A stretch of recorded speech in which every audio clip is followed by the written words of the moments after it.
सरोजेंद्र सनातनी में समस्त सियाराम भक्तों का स्वागत है। हम सुन रहे हैं श्री रामचरितमानस की सुंदर कथा। लंका कांड के इस पाठ में हमने जाना कि प्रभु ने समुद्र पर सेतु बांध लिया है। अब आगे की कथा सुनते हैं। प्रभु कर पंकज कपिकै सीसा, सुमिर सुदशा मगन गौरीसा। राम ही सौंपी जानकी, नाई कमल पद माथ। सुत कहूँ राज समर्पी, बन जाई भजई रघुनाथ।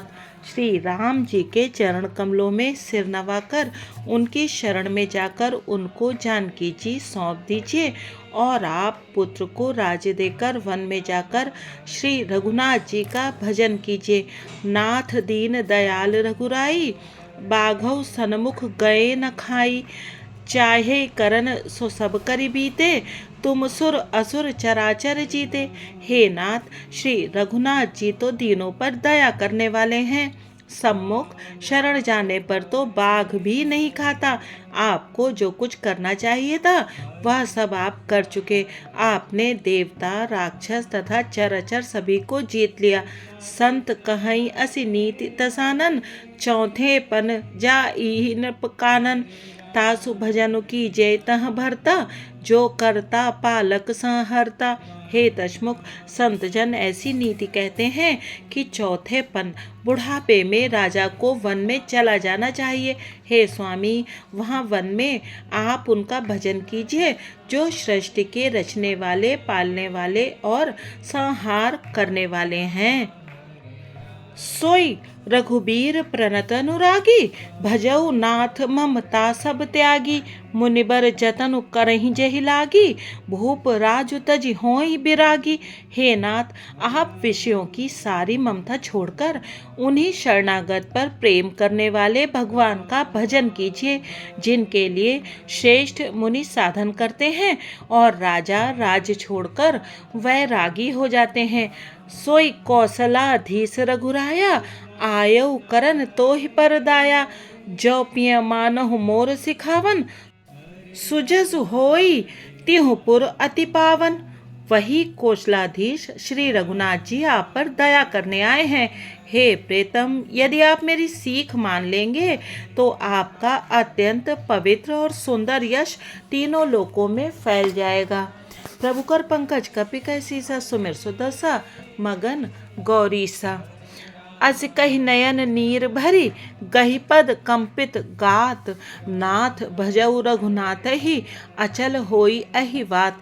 ऐसा कहकर नेत्रों में करुणा का जल भरकर और पति के चरण पकड़कर कांपते हुए शरीर से मंदोदरी ने कहा, हे नाथ, श्री रघुनाथ जी का भजन कीजिए जिससे मेरा सुहाग अचल हो जाए।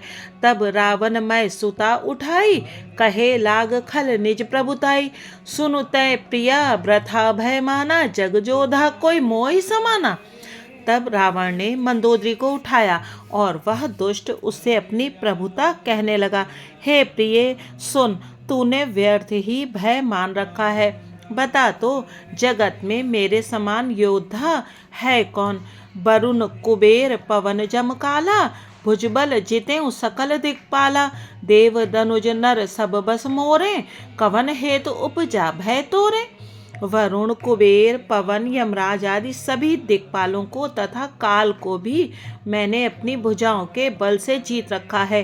देवता दानव और मनुष्य सभी मेरे वश में हैं। फिर तुझको ये भय किस कारण उत्पन्न हो गया?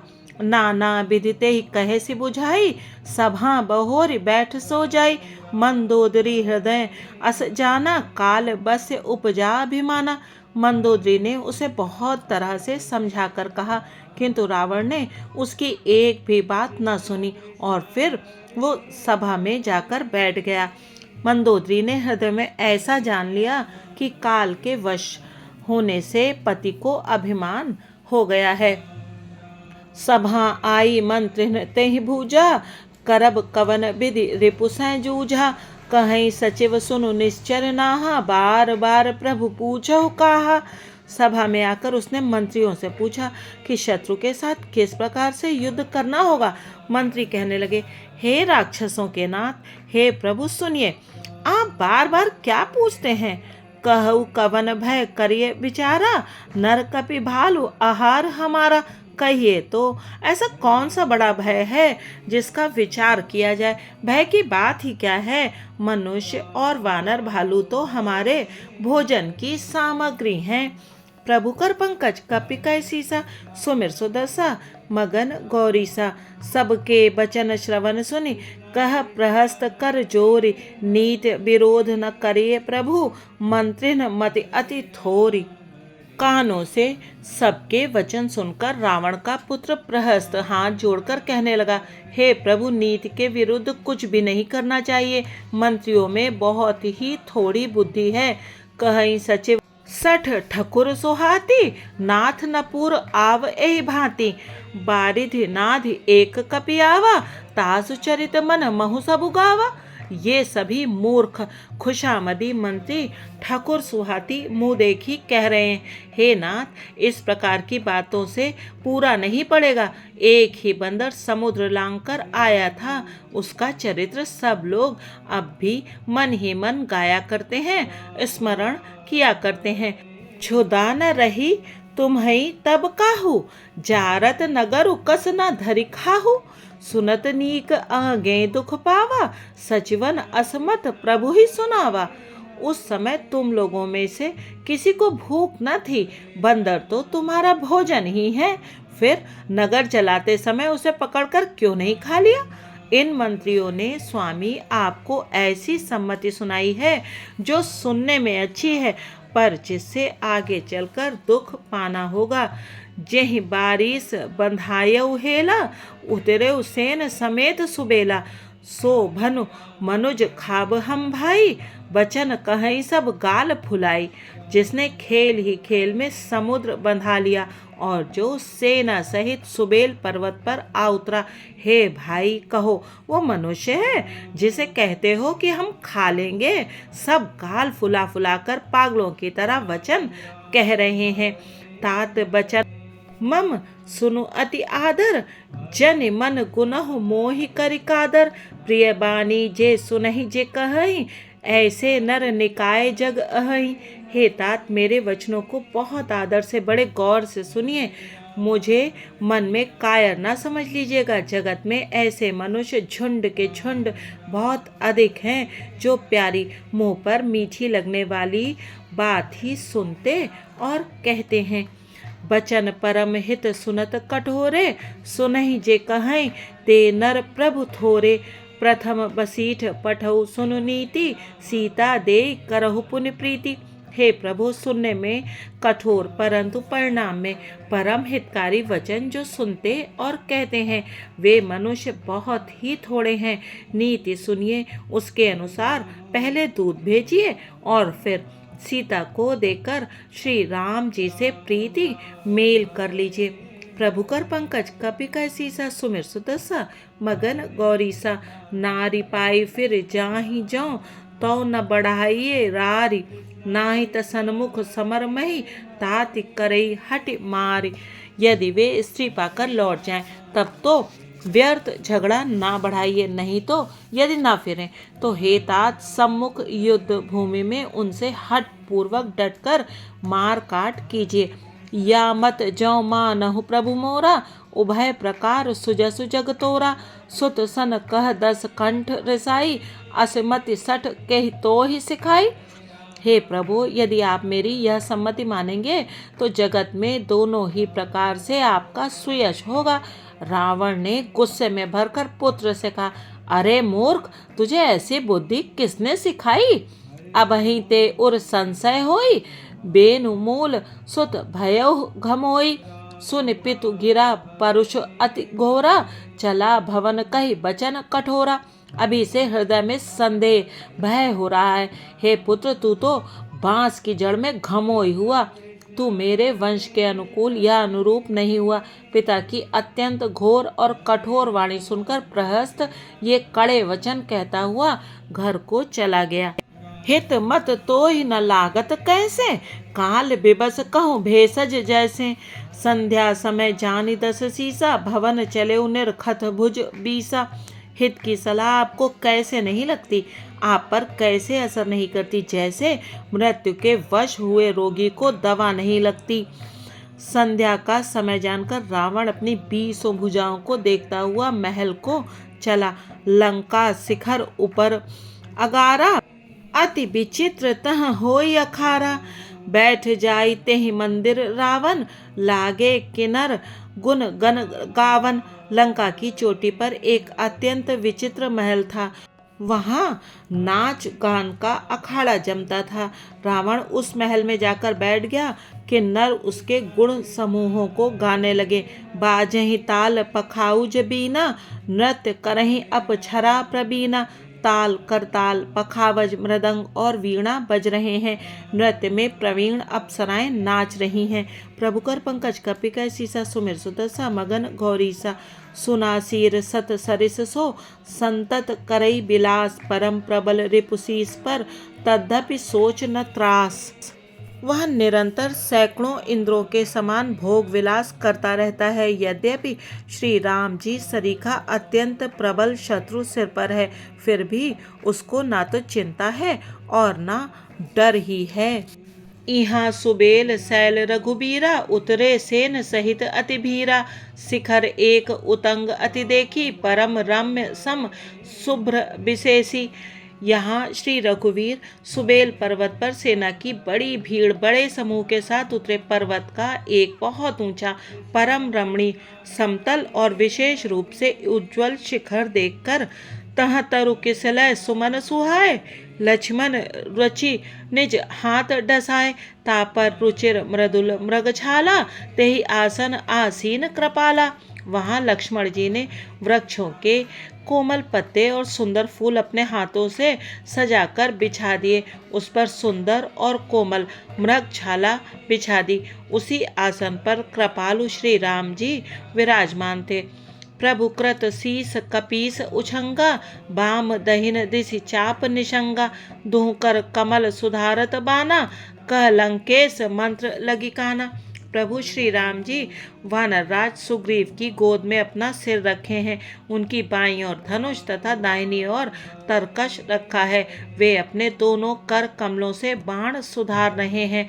विभीषण जी कानों से लगकर सलाह कर रहे हैं। बड़ भागी अंगद हनुमाना, चरण कमल चापत विधि नाना। प्रभु पाछे लक्ष्मण वीरासन, कटि निशंग कर बाण सरासन। परम भाग्यशाली अंगद और हनुमान अनेकों प्रकार से प्रभु के चरण कमलों को दबा रहे हैं। लक्ष्मण जी कमर में तरकस कसे और हाथों में धनुष बाण लिए वीरासन से प्रभु के पीछे सुशोभित हैं। प्रभु कर पंकज कपिकै सीसा, सुमिर सुदसा मगन गौरीसा। एहि विध कृपा रूप गुण धाम रामु आसीन, धन्य ते नर एहि ध्यान जे रहत सदा लय लीन। इस प्रकार कृपा रूप सौंदर्य और गुणों के धाम श्री राम जी विराजमान हैं। वे मनुष्य धन्य हैं जो सदा इस ध्यान में लौ लगाए रहते हैं। पूरब दिशा बिलो कि प्रभु देखा उदित मयंक, कहत सबई देखौ शशि मृगपति सरिस असंक। पूर्व दिशा की ओर देखकर प्रभु श्री राम जी ने चंद्रमा को उदय हुआ देखा। तब वे सबसे कहने लगे, चंद्रमा को तो देखो कैसा सिंह के समान निडर है। पूरब दिशि गिर गुहा निवासी, परम प्रताप तेज बल राशि। मत्त नाग तम कुंभ बिदारी, शशि केसरी गगन बनचारी। पूर्व दिशा रूपी पर्वत की गुफा में रहने वाला अत्यंत प्रताप तेज और बल की राशि यह चंद्रमा रूपी सिंह अंधकार रूपी मत वाले हाथी के मस्तक को विदीर्ण करके आकाश रूपी वन में निर्भय विचर रहा है। बिथुरे नभ मुकुता हलतारा, निस सुंदरी केर सिंगारा। कह प्रभु शशि महु में चकताई, कहु कहा निज निज मति भाई। आकाश में बिखरे हुए तारे मोतियों के समान हैं, जो रात्रि रूपी सुंदर स्त्री के श्रृंगार हैं। प्रभु ने कहा, भाइयों, चंद्रमा में जो कालापन है वो क्या है? अपनी अपनी बुद्धि के अनुसार कहो। कह सुग्रीव सुनहु रघुराई, ससिमोह प्रगट भूमि कह झाई। मारे राहु शशि कह कोई, उर मह परी श्यामता सोई। सुग्रीव ने कहा, हे रघुनाथ जी, सुनिए, चंद्रमा में पृथ्वी की छाया दिखाई दे रही है। किसी ने कहा, चंद्रमा को राहु ने मारा था, वही चोट का काला दाग हृदय पर पड़ा हुआ है। को कह, जब विधि रति मुख कीना, सार भाग शशि कर हरि लीना। छिद्र सुप्रगट इंदु उर्माही, तही मग देखे नभ परिछाही। कोई कहता है, जब ब्रह्मा ने कामदेव की स्त्री रति का मुख बनाया, तब उसने चंद्रमा का सार भाग निकाल लिया, जिससे रति का मुख तो परम सुंदर बन गया, परंतु चंद्रमा के हृदय में छेद हो गया। वही छेद चंद्रमा के हृदय में वर्तमान है, जिसकी राह से आकाश की काली छाया उसमें दिखाई पड़ती है। प्रभु कह, गरल बंधु ससिकेरा, अति प्रिय निज उर दीन बसेरा। विष संयुत कर निकर पसारी, जारत बिरह बंत नर नारी। प्रभु श्री राम जी ने कहा, विष चंद्रमा का बहुत प्यारा भाई है, इसी से उसने विष को अपने हृदय में स्थान दे रखा है। विष युक्त अपने किरण समूह को फैलाकर वह वियोगी नर नारियों को जलाता रहता है। प्रभु कर पंकज कपि कह सीसा, सुमिर सुदसा मगन गौरी सा। कहे हनुमंत सुनो प्रभु, शशि तुम्हार प्रिय दास। तब मूरति विदु उर बसति, सोई श्यामता आभास। हनुमान जी ने कहा, हे प्रभु सुनिए, चंद्रमा आपका प्रिय दास है। आपकी सुंदर श्याम मूर्ति चंद्रमा के हृदय में बसती है, वही श्यामता की झलक चंद्रमा में है। प्रभु कर पंकज कपि कह सीसा, सुमिर सुदसा मगन गौरी सा। पवन तनय के बचन सुन, बिहसे राम सुजान। दक्षिण दिश अवलोक प्रभु, बोले कृपा निधान। पवन पुत्र हनुमान जी के वचन सुनकर सुजान श्री राम जी हंसे। फिर दक्षिण की ओर देखकर कृपा निधान प्रभु बोले, देखो विभीषण दक्षिण आसा, घन घमंड दामिनी बिलासा। मधुर मधुर गरजई घन घोरा, होई वृष्टि जन उपल कठोरा। हे विभीषण, दक्षिण दिशा की ओर देखो, बादल कैसा घुमड़ रहा है और बिजली चमक रही है। भयानक बादल मीठे मीठे हल्के हल्के स्वर से गरज रहा है, कहीं कठोर ओलों की वर्षा न हो। कहत विभीषण सुनहु कृपाला, होई न तड़ित न बारिद माला। लंका शिखर ऊपर आगारा, तहाँ 10 कंधर देख अखारा। विभीषण बोले, हे कृपालु सुनिए, ये ना तो बिजली है ना बादलों की घटा। लंका की चोटी पर एक महल है, दशग्रीव रावण वहां नाच गान का अखाड़ा देख रहा है। छत्र मेघ डंबर सिरधारी, सोई जनु जलद घटा अधिकारी। मंदोदरी श्रवण ताटंका, सोई प्रभु जनु दामिनी दमंका। रावण ने सिर पर मेघ डंबर, बादलों के डंबर जैसा विशाल और काला छत्र धारण कर रखा है, वही मानो बादलों की अत्यंत काली घटा है। मंदोदरी के कानों में जो कर्ण फूल हिल रहे हैं, हे प्रभु, वही मानो बिजली चमक रही है। बाजहि ताल मृदंग अनूपा, सोई रव मधुर सुनहो सुर भूपा। प्रभु मुस्कान समुझ अभिमाना, चाप चढ़ाई बान संदाना। हे देवताओं के सम्राट सुनिए, अनुपम ताल और मृदंग बज रहे हैं, वही मधुर गर्जन ध्वनि है।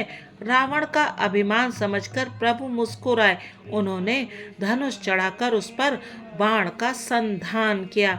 प्रभु कर पंकज कपि कह सीसा, सुमिर सुदसा मगन गौरी सा। छत्र मुकुट ताटंक तब, हते एक ही बान। सबके देखत मही परे, मरम न कोऊ जान। और एक ही बाण से रावण के छत्र मुकुट और मंदोदरी के कर्णफूल काट गिराए। सबके देखते देखते वे जमीन पर आ पड़े, पर इसका भेद कारण किसी ने नहीं जाना। अस कौतुक करि राम सर, प्रभ से आई निसंग, रावण सभा सशंक सब, देखि महारस भंग। ऐसा चमत्कार करके श्री राम जी का बाण वापस आकर फिर तरकस में जा घुसा। यह महान रसभंग रंग में भंग देकर रावण की सारी सभा भयभीत हो गई। कंप न भूमि न मरुत विशेषा, अस्त्र शस्त्र कछु नयन न देखा, सोचे ही सब निज हृदय मझारी, असगुन भयउ भयंकर भारी। न भूकंप हुआ, न बहुत जोर की हवा आंधी चली, न कोई अस्त्र शस्त्र ही नेत्रों से देखे। फिर ये छत्र मुकुट और कर्णफूल कैसे कटकर गिर पड़े। सभी अपने अपने हृदय में सोच रहे हैं कि ये बड़ा भयंकर अपशकुन हुआ। 10 मुख देख सभा भय पाई, बिहसी बचन कह जुगुत बनाई। सिरऊ गिरे संतत शुभ जाही, मुकुट परे कस असगुन ताही। सभा को भयभीत देखकर रावण ने हंसकर युक्त रचकर ये वचन कहे, सिरों का गिरना भी जिसके लिए निरंतर शुभ होता रहा है, उसके लिए मुकुट का गिरना अपशकुन कैसा। शयन करहु निज निज ग्रह जाई, गवने भवन सकल सिर नाई। मंदोदरी सोच उर बसेव, जब ते श्रवण पूर मही खसेव। अपने अपने घर जाकर सो रहो, डरने की कोई बात नहीं है। तब सब लोग सिर नवाकर घर गए। जब से कर्णफूल पृथ्वी पर गिरा, तब से मंदोदरी के हृदय में सोच बस गया। सजल नयन कह जुग कर जोरी, सुनहु प्राणपति बिनती मोरी। कंत राम विरोध परिहरहु, जानि मनुज जनि हठ मन धरहु। नेत्रों में जल भरकर दोनों हाथ जोड़कर वह रावण से कहने लगी, हे प्राणनाथ मेरी विनती सुनिए। हे प्रियतम श्री राम से विरोध छोड़ दीजिए, उन्हें मनुष्य जानकर मन में हठ ना पकड़े रहिए। प्रभु कर पंकज कपिका सीसा, सुमिर सुदसा मगन गौरीसा। विश्वरूप रघुवंश मणि, करहु बचन विश्वास। लोक कल्पना वेद कर, अंग अंग प्रति जासु। मेरे इन वचनों पर विश्वास कीजिए कि वे रघुकुल के शिरोमणि श्री रामचंद्र जी विश्व रूप हैं। यह सारा विश्व उन्हीं का रूप है। वे जिनके अंग अंग में लोकों की कल्पना करते हैं। पद पाताल शीस अजधामा, अपर लोक अंग अंग विश्रामा। भ्रकुट बिलास भयंकर काला, नयन दिवाकर कच घन माला। पाताल जिन विश्व रूप भगवान का चरण है, ब्रह्मलोक सिर है, अन्य बीच के सब लोकों का विश्राम स्थित जिनके अन्य भिन्न भिन्न अंगों पर है। भयंकर काल जिनका भ्रकुट संचालन भवों का चलना है। सूर्य नेत्र हैं, बादलों का समूह बाल हैं। जाशु घ्राण अश्विनी कुमारा, निस अरु दिवस निमेष अपारा। श्रवण दिशा 10 वेद बखानी, मारुत श्वास निगम निज बानी।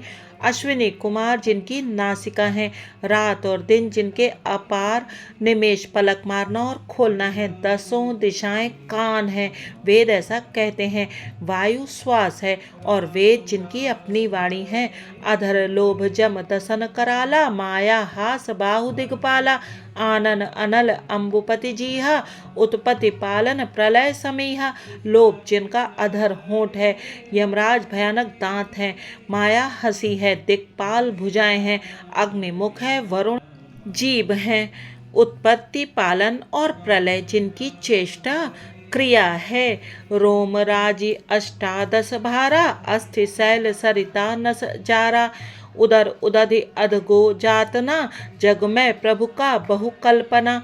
18 प्रकार की असंख्य वनस्पतियां जिनकी रोमावली है। पर्वत अस्थियां हैं, नदियां नसों का जाल है। समुद्र पेट है और नरक जिनकी नीचे की इंद्रियां हैं। इस प्रकार प्रभु विश्वमय है। अधिक कल्पना ऊहापोह क्या की जाए। प्रभु कर पंकज कपिका सीसा, सुमिर सुदसा मगन गौरीसा। आज इस राम कथा को यही विश्राम देते हैं।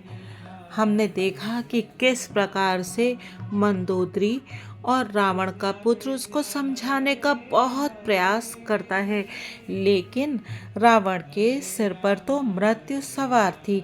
और इसी प्रकार से जब कुछ अशुभ होना होता है, तब हम भी चाह कर सही सलाह को नहीं मानते हैं और बार बार चाटुकार लोगों का ही संग करते हैं। श्री रामचरितमानस एक ऐसा ग्रंथ है जिसके हर एक शब्द से, हर एक वाक्य से, यहाँ तक कि हर एक अक्षर से हमको कुछ न कुछ शिक्षा अवश्य मिलती है।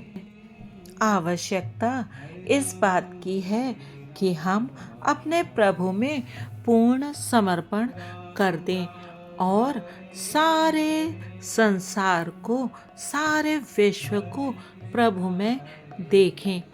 जैसा कि स्वयं गोस्वामी तुलसीदास जी ने कहा है, सिया राम मैं सब जग जानी, करहु प्रणाम जोरि जुग पानी।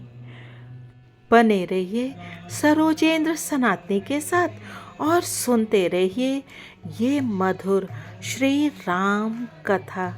यदि आपको ये प्रस्तुति अच्छी लगी हो तो कृपया चैनल को सब्सक्राइब कीजिएगा और वीडियो को लाइक कीजिएगा। इसके साथ साथ मैं श्री परमहंस योगानंद जी की आत्मकथा योगी कथामृत भी इसी चैनल पर सुना रही हूँ। यदि आपको अच्छी लगे तो उसे भी अवश्य सुनिएगा। इसके साथ ही पूर्णमासी से प्रारंभ करेंगे। श्री द्वादश भागवत चरित यानी कि सनातन धर्म के द्वादश भागवत संतों के चरित्र की कथा हम इसी चैनल पर सुनेंगे। वीडियो देखने और सुनने के लिए आप सभी का बहुत बहुत धन्यवाद। जय सिया राम जी की।